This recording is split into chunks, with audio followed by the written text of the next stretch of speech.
Hi kids, welcome back. We're carrying on with Babylon 5 and good news, we're now on season 2. Very exciting season 2, heard a lot about it. I have currently watched disc 1, which is the first 4 episodes. There is a lot going on with this one. I've made notes. I was almost going to do just 1 episode's worth of thing because that's my notes for the first episode. So I'm going to skip through it, and like I've said before, it's not going to be reactions to every single bit. It's not going to be full episode breakdowns. It's just going to be what I thought about it, some things I pointed out, things I've noticed, etc., and my general feeling about the episode and how it's going. So before we get started, big thank you to my subscriber who sent me the full set of Babylon 5 on DVD, something I'm very, very grateful for, because now I get to watch it and enjoy it as if it was new, which I kind of do. And also thank you to anyone who's jumped on board and subscribed in the last couple of weeks. I'm extremely happy that you've come along. It's nice to see the channel actually doing something now. So feel free to stick around. It's not all Babylon 5. It's not all Doctor Who. It is a lot of sci-fi, a lot of film, a lot of TV, a lot of geek stuff, and even little bits of silliness. Hopefully you'll find something interesting to keep you going. So thank you for that. Now let's get into Babylon 5 Season 2, Episodes 1, 2, 3, and 4. Okay, Episode 1 is called Points of Departure, and that hints to our lead actor, Michael O'Hare, who played Jeffrey Sinclair, that rhymes, not coming back. In real life, what happened was he had some kind of mental health issues that they kept quiet for a while, and later on he let it be known publicly because he said mental health should be talked about. Good on you. So his character is explained as being recalled without explanation to Earth and sent to Minbar, which is, I think, the Minbari planet, isn't it, to be some kind of ambassador. Apparently we're told we will see him again, so that's okay. So what do? They bring in Captain John Sheridan, played by the mighty Bruce Boxleitner, aka Tron. And fair play, Bruce. I was wondering how Bruce would fit in compared to Sinclair. And I was warming to Sinclair, I really was. But Bruce knocks it out the park from the first scene. He's just great. You can see why he carried the, not carried the show, but he's been in the show right to the very end from there on. He's fantastic. So here we go. Susan Ivanova. I got it. Ivanova. I'm getting used to these names still. She's really good. They've made her character a bit more likable, a bit more emotional. She wears her hair down a bit more because I think she wanted to do more with the character rather than have her hair tied back and just be a strict Russian. So they've given her that, and it's better for it. So Garibaldi, his character was shot in the last episode as a cliffhanger. He was shot in the back, and he's still in critical condition in a coma, and people aren't sure if he's going to come back or not. There's a new voiceover intro, much like the Captain Kirk intro at the start. This is Bruce Boxleitner doing a sort of Reader's Digest version of what the whole Babylon thing is about, and it's set a year later. Now it's 2259. There's a new actress playing Natoth, because the previous actress, whose name escapes me, I'll put it there, I think she was having issues with wearing the makeup all the time. She didn't like it, and she did say something along the line, my skin needed time to recover. So they brought in Mary Kay Adams as the new Natoth, who looks identical because the makeup is pretty heavy, but her voice is a lot higher pitched. A really good and exciting find was they've introduced a pilot character called Warren Keffer, played by, I'll say the great, even though he hasn't done too much, Robert Russler. I know Robert Russler, as many people will, from Weird Science, where he played the main bully. What were their names? I think his name was Max. Him and Robert Downey Jr., or as he was named in the film, Robert Downey. It's so bizarre how Robert Russler was like this big star upcoming. He did Weird Science, he did Vamp, the Grace Jones vampire movie, and he did this. And then he kind of didn't do very much. But meanwhile, Robert Downey Jr., who played his sidekick, is the biggest actor in the world. But I like Robert Russler. He's very good in this. There seems to be a new theme tune on this first episode. But I'm told that, you know, I'm kind of thinking that changes. It's a bit more up tempo, it's a bit more active. I kind of like it.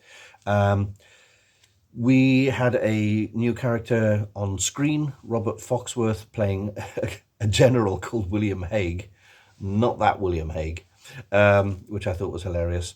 Now, Sheridan's nickname was Starkiller.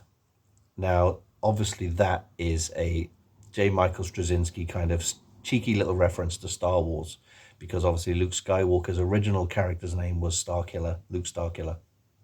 And that was changed late in the production, apparently. George Lucas went, Starkiller sounds a little bit aggressive. Let's go Skywalker. It sounds a bit cooler. And obviously they brought it back for Starkiller Base and the Starkiller character in the games, etc., etc. There was a nice standoff. What have we got here? There was a standoff, yeah, when basically all these spaceships sort of flew towards the station, and they were going to kick off, but they didn't. So the Sheridan made a calculated risk and said, "Don't fire, whatever you do," and it worked. And at the end, Sheridan's having a problem with his own presence there. He's like, "My presence here brings a lot of trouble." He's been told that he's just being there because he fought in the Earth Minbari War.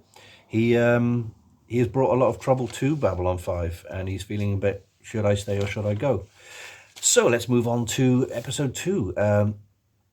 There's a new, see now I can't read my, new version of the theme. It's the same melody as the original. I don't know if this is the theme music for episode 2 is different from episode 1. I think it is, but see, the episode 2 theme reminded me, I was like, oh yeah, I remember the notes from the original first series, but it's a replayed version. It's a bit more dynamic, which is good. The CGI is a bit more dynamic too. In season 2, I've noticed there's less very slow floaty spaceships, and they've moved the camera a bit more to give the spaceships a bit more speed and things like that. So they've realized they've got to sort of zhuzh up the space scenes. Jakar is seen in a fight with shadows. Yeah, because he wasn't in it the first episode. He was apparently having some kind of space fight with the new threat, which is the shadows, which we don't know too much about. Well, I don't know too much about right now. So the Doctor basically wants to use the alien life machine from the previous series that he confiscated off that woman, who he called a charlatan originally, to use it on Garibaldi to get him out of his coma, which is a cool callback to the previous episode. Who's this? Someone is back. The problem is I'm writing these notes in the dark while I'm watching.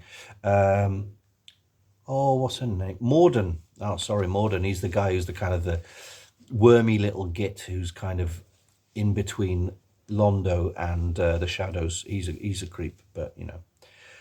What else have we got here?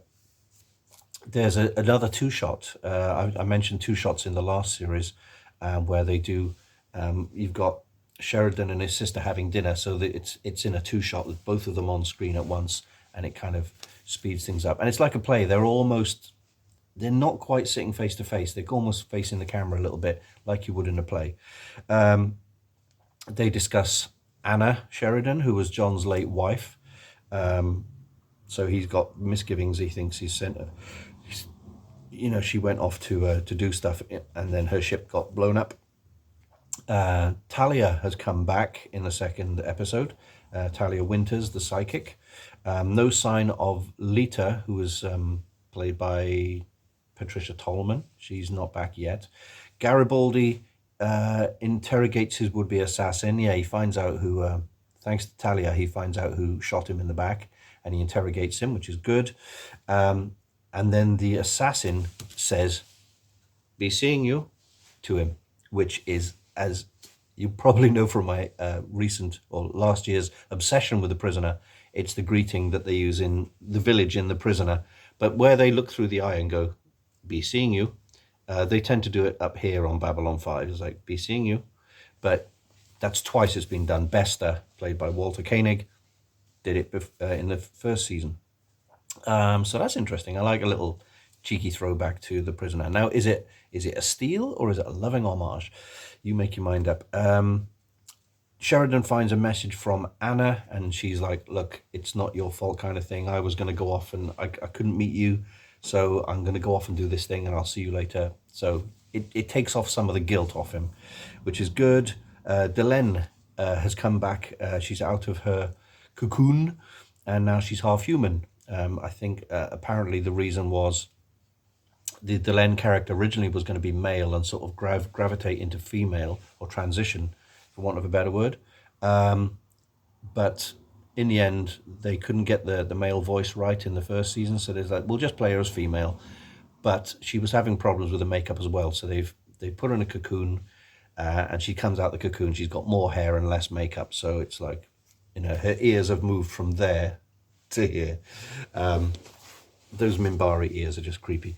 What else we got? Wrist links ring now. They've got the wrist links on the back of their hands. I noticed in the first season they just go, Sinclair, yeah, I'll go. But they wouldn't ring beforehand, like on Star Trek, you did, and you'd go like that. Now they've put like a ringtone on them, so they go, so now you know it's ringing. Maybe they forgot to dub it on, I don't know. And the final thing, in the end credits, there's the appearance of a chap called Jason Netter. Jason Netter is the grandson of Douglas Netter, who was the producer of Babylon 5. Interestingly enough, Jason Netter went on to form his own company, Netter Digital. Well, I think it was formed by Douglas Netter, but basically Jason Netter ran Netter Digital. And I've got a very tenuous direct connection to Jason Netter in the late 90s, the mid-90s, or 95-ish, after Babylon 5 had kind of almost come to an end,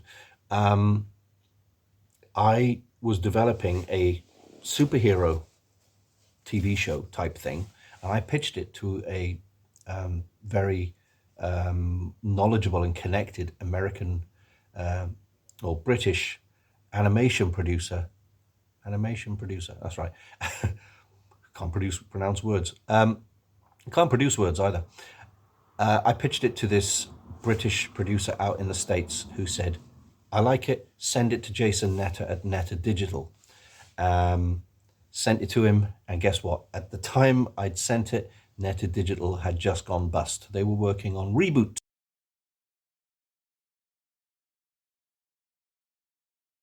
Ho-hum, nearly. Bad timing. So what else have we got here? That was Jason Netter.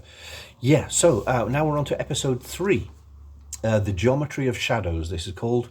So I noticed, it took me 3 episodes, but I noticed the film is more in a wider aspect ratio. The first season was definitely in 4:3, because that was tellies at the time, but this is certainly filling up my widescreen telly now, so I think they may have shot it in 16:9 or whatever, which is good. It fills up more of the screen. It looks a bit more epic.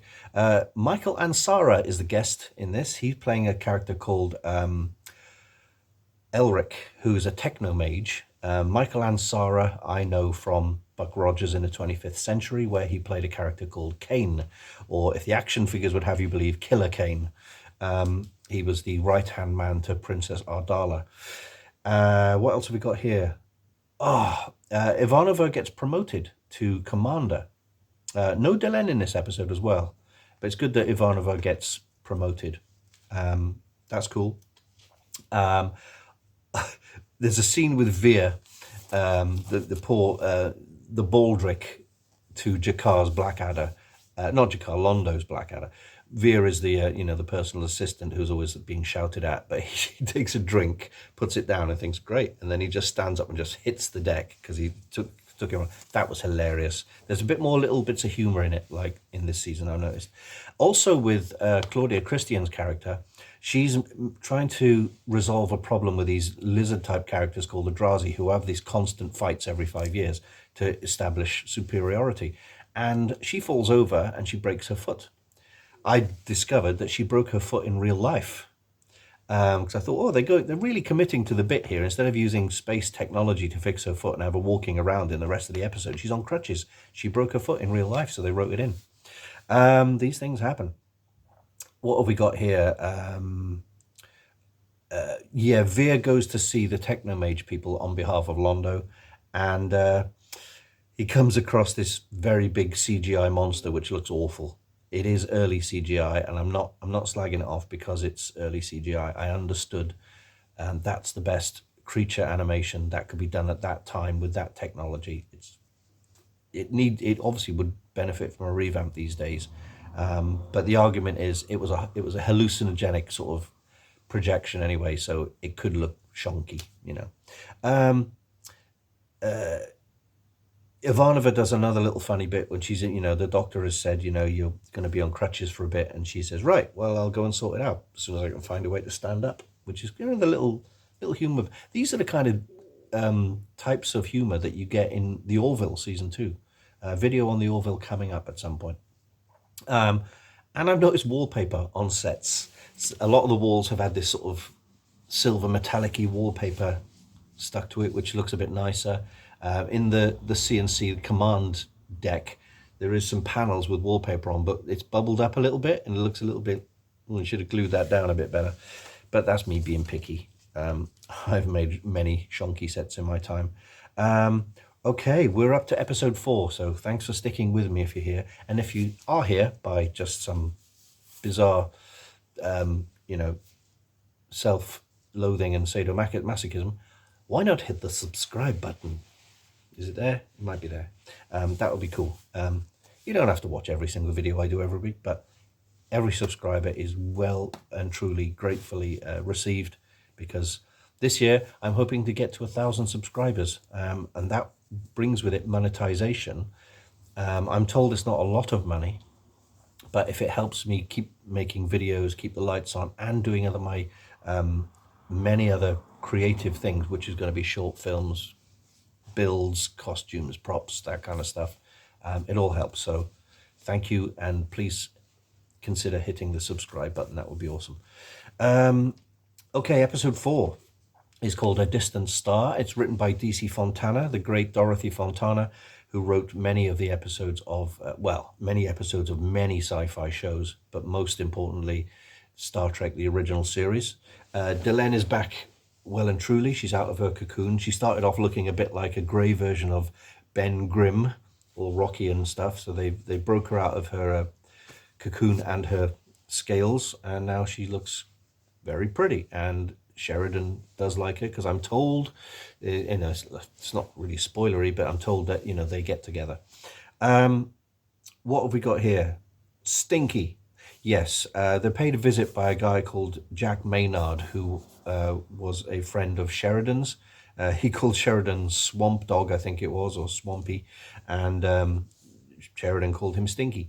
And he's got a ship called the Cortez, which gets stuck in hyperspace. More on that in a bit. Yeah, John Sheridan gets very snippy with Garibaldi at one point. It just seems like the scene is out of whack with the rest of the way he's been acting. There is an issue that Garibaldi isn't sure about Sheridan. He doesn't know him and doesn't sure if he likes him or not. But there's one bit where John gets very snippy with him, and I think it's because of the presence of his mate Jack Maynard saying, you shouldn't be here running this station like a politician. You should be out in space, commanding starships like I do. And he's like, maybe I should. So he's getting a little bit, what have I got here? There's a comedic scene again where the doctor has put on the B story, basically. The doctor puts everyone on food plans, which are diets, and says, look, everyone's not eating very well. So he puts them on certain diets, which they don't agree with. So you see Ivanova, Sheridan, and Garibaldi all sitting at a table eating food, and then they start swapping plates because they're like, I prefer this kind of thing. And then the doctor walks behind them. They go, put the plates back. Again, it's almost out of character for the show, but it's funny, and it's fine. It's just a little bit of levity, which provides a contrast to the serious stuff. If you have a show that's serious all the way through, it can be a bit heavy. So yeah, basically, the Cortez ship run by Jack Maynard gets stuck in hyperspace. He has mentioned in the episode that he saw something in the hyperspace realm, and I think he's hinting at the shadows. They managed to get him out with a rescue mission. Robert Russell's character, Keffer, seems to be stuck there, but finally makes it home.